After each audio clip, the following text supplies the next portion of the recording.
Israel Hamas युद्ध के बीच Israeli प्रधानमंत्री बेंजामिन नेतन्याहू का बड़ा बयान सामने आया है। उन्होंने रविवार को कहा कि गजा में हमास के खिलाफ भीषण लड़ाई का मौजूदा फेज खत्म होने वाला है। मगर नेतन्याहू ने एक और मोर्चे पर युद्ध छिड़ने का संकेत दे दिया है।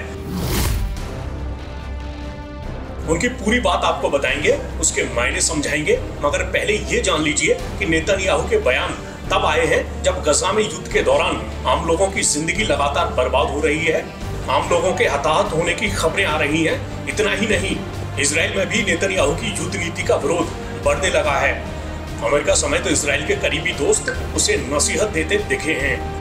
नेतन्याहू ने एक इंटरव्यू में कहा कि सेना गजा के रफा में अपने मौजूदा जमीनी अभियान को पूरा करने के करीब है। इसका मतलब ये नहीं है कि हमास के खिलाफ युद्ध खत्म हो गया है। उन्होंने कहा कि गजा में कम सैनिकों की जरूरत होगी, जिससे उनको लेबनान के हिजबुल्लाह के खिलाफ लड़ने का मौका मिल सकेगा। उन्होंने कहा, हमारे पास कुछ सैनिकों को उत्तर में भेजने की संभावना होगी और हम ऐसा करेंगे। इजराइल पर हमास के 7 अक्टूबर को किए गए हमले के बाद से इजराइल और ईरान समर्थित हिजबुल्लाह के बीच भी गोलीबारी की खबरें लगातार सामने आती रहती हैं।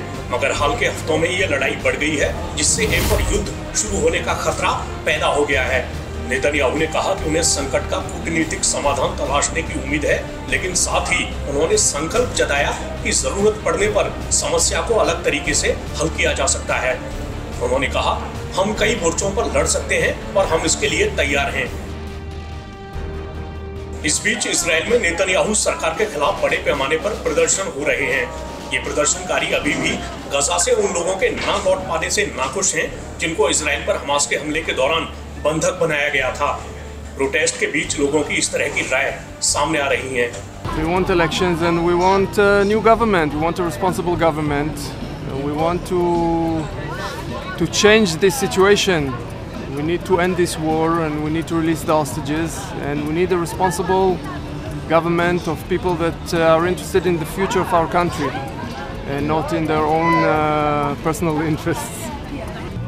Every day you wake up in the morning, you read the news about soldiers that died in combat, and there's no future. We don't get any results. The hostages are there for more than 8 months now, and we don't do anything basically to bring them.